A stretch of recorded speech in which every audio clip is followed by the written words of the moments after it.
मैं बंगाल का नाम लेती हूं ना, मेरे मन में सबसे पहले कोई जगह नहीं उभरती, कोई इमारत नहीं, कोई पोस्टकार्ड नहीं। मेरे मन में सबसे पहले एक रंग उभरता है, गहरा, नर्म और बहुत बहुत खूबसूरत।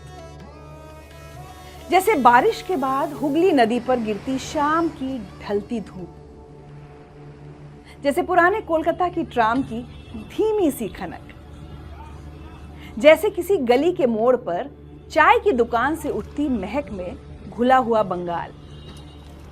और उसी रंग के भीतर कुछ चेहरे भी उभरते हैं, किसी की आंखों में चमक, किसी की आंखों में याद, किसी की आंखों में अभिमान। क्योंकि बंगाल के पास सिर्फ इतिहास नहीं है, बंगाल के पास अपनी यादों का एक पूरा संसार है। और उस संसार में कला ऐसे चलती है जैसे सांस, बिना रुके, बिना थके। आज मैं आपको एक ऐसी कहानी सुनाने जा रही हूं जो ओस से गीली हुई मिट्टी से उठती है, ढाक की थाप पर धड़कती है और तालियों के बीच एक कलाकार के दिल की धड़कन बन जाती है। यह कहानी है यात्रा की, और यात्रा जिसे हम आम बोलचाल में यात्रा कह देते हैं। लेकिन यह सिर्फ जगह बदलने की यात्रा नहीं है, यह एक पीढ़ी की यात्रा है।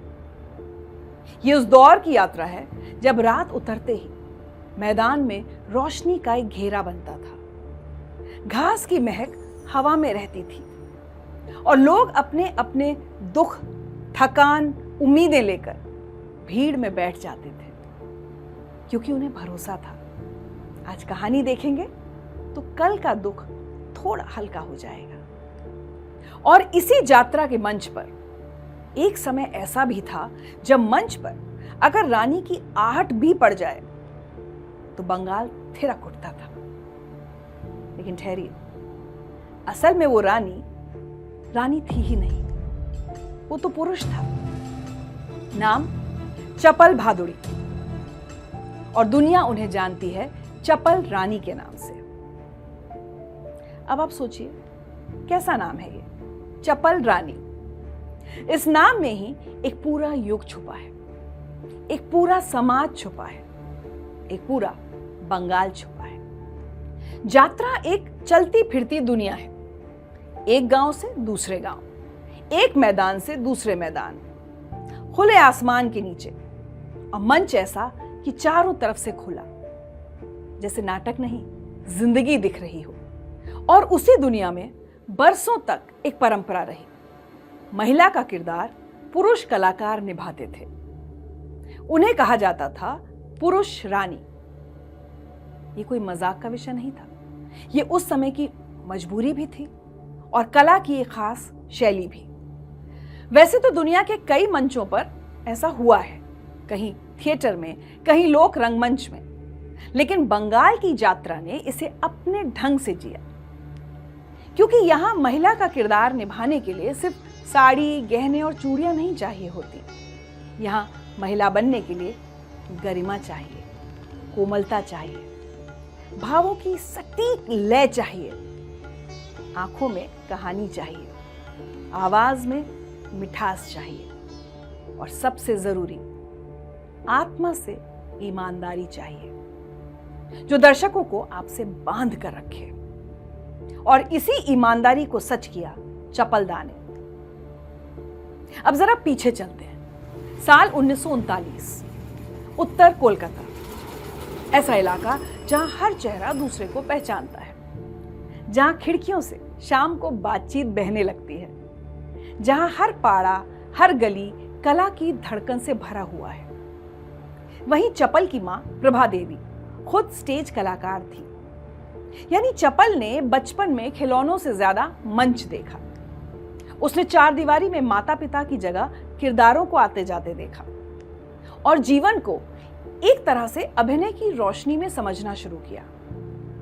16 साल की उम्र में वो अभिनय करने लगे और उन्होंने बाद में खुद माना कि उनकी आवाज में, उनकी चाल में कुछ ऐसा था जिसे लोग लड़की जैसा कह देते। चपल जब मंच पर आते तो वो सिर्फ कपड़े बदलकर किरदार नहीं बनते थे, वो जैसे अपने भीतर से किसी और दुनिया का दरवाजा खोल देते। वो रानियां बने, तवाइफें बने, देवियां बने, घर की बुजुर्ग स्त्रियां बने, कोठे की मालकिन बने। अलग अलग उम्र, अलग अलग स्वभाव, अलग अलग दर्द, और हर बार ऐसा लगता मानो एक किरदार किसी किताब से नहीं निकला, ये तो किसी का जीवन है। चपलदा ने कई भूमिकाएं निभाई और कुछ भूमिकाएं ऐसी जिनमें उन्होंने एक औरत के दुख को सिर्फ अभिनय नहीं, समझ की तरह जिया। जैसे कैकेयी। अक्सर कैकेयी को खलनायिका बनाकर दिखाया गया जिसने राम को वनवास भेजा, लेकिन चपल की कैकेयी वैसी नहीं थी। उनकी कैकेयी में एक मां का डर था, एक रानी की असहाय भावना थी, सत्ता की राजनीति का दबाव था, और भीतर एक स्त्री की टूटती हुई आवाज थी, जैसे वो कहना चाह रही हो, ये फैसला मेरा नहीं, ये दुनिया का दबाव है। चपलदा ऐसे किरदारों में एक औरत को सिर्फ अच्छी या बुरी बनाकर नहीं रखते, वो उसे पूरा इंसान बनाते। और यहीं से आपको समझ आता है कि उनका हुनर सिर्फ पहनावे का नहीं था, उनका हुनर सिर्फ कला का या अभिनय का नहीं था, उनका हुनर संवेदना का था। वो कहते थे, मेरी आवाज में, मेरे हाव भाव में ईश्वर ने कुछ ऐसा रख दिया कि जब मैं मेकअप कर लेता हूं, साड़ी पहन लेता हूं, तो मैं सिर से पांव तक उसी किरदार में उतर जाता हूं।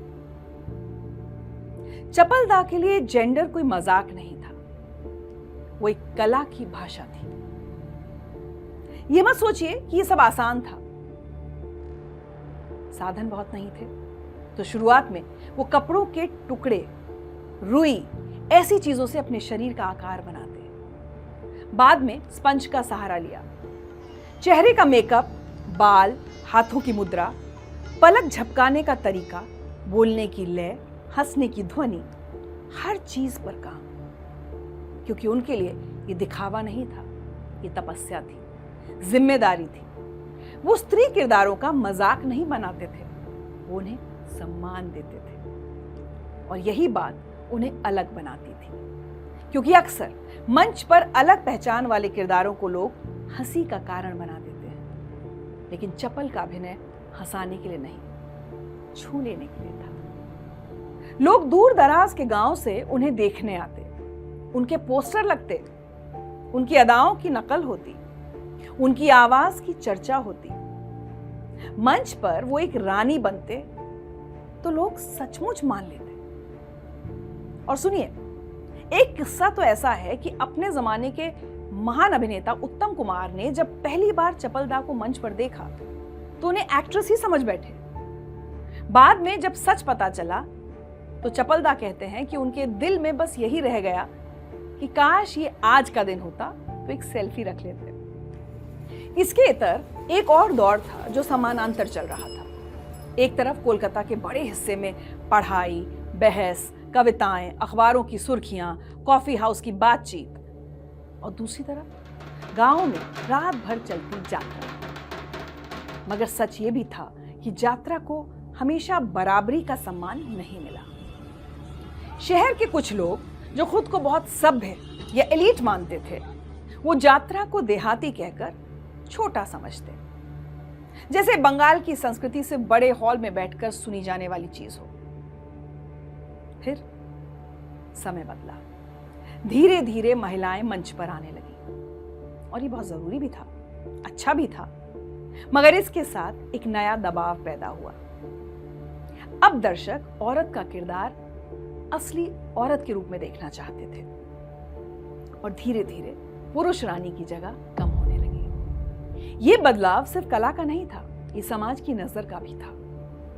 कल तक वही लोग जो तालियां बजाते थे अब सवाल करने लगे, और सवाल कई बार कलाकार की आत्मा पर चोट बनकर गिरते हैं।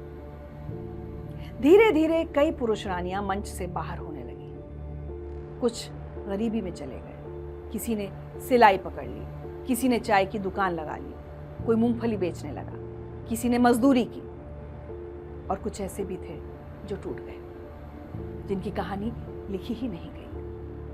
क्योंकि दुनिया अक्सर उन्हीं को याद रखती है जिनके पास रोशनी बची रहती है, जिनके पास कैमरा रहता है, जिनके पास बड़े मंच रहते हैं। पर यात्रा के कलाकारों के पास अक्सर सिर्फ मैदान और रात होती है, और रात बहुत जल्दी बीत जाती है। चपल के साथ भी यही हुआ। चपल ने छोटे मोटे काम किए, लाइब्रेरी में सफाई, धूल झाड़ना, जो भी मिला, और एक समय तो वो सड़क पर शीतला देवी बनकर भी दिखे।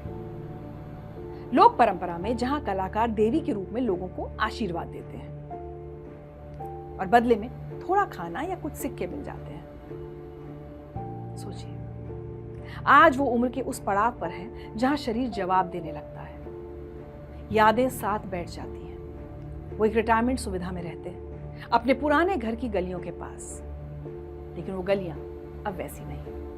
आज वो एक साधारण बंगाली आदमी की तरह रहते हैं। सादा कुर्ता पजामा, सीधी चाल, जैसे कह रहे हो मैं वही हूं जो हूं। मेरे भीतर कई किरदार हैं, पर मैं किसी के लिए प्रदर्शन नहीं हूं, और यही बात उन्हें और भी मानवीय बनाती है। और अब मैं आपसे पूछती हूं, बंगाल का मान क्या है? बंगाल का सम्मान क्या है? बंगाल का अभिमान क्या है? मेरे लिए बंगाल का मान यह है कि वो कला को सिर पर बिठाता है, चाहे वो कला किताबों से आए या मिट्टी से।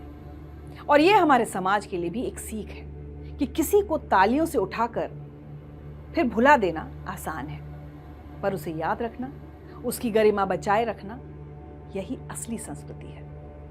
इसलिए जब अगली बार आप बंगाल को सोचें तो सिर्फ रोशनी वाले पंडाल, रसगुल्ला, गीत, कविता, बस इतना ही नहीं, उस खुले मैदान को भी याद कीजिए जहां रात के अंधेरे में रोशनी का एक घेरा बनता है, ढाक बजता है, और एक कलाकार अपने भीतर की सच्चाई पहनकर मंच पर उतरता है, चपल रानी की तरह। एक कलाकार, एक कहानी, और बंगाल के मान सम्मान का एक जीवित निशान।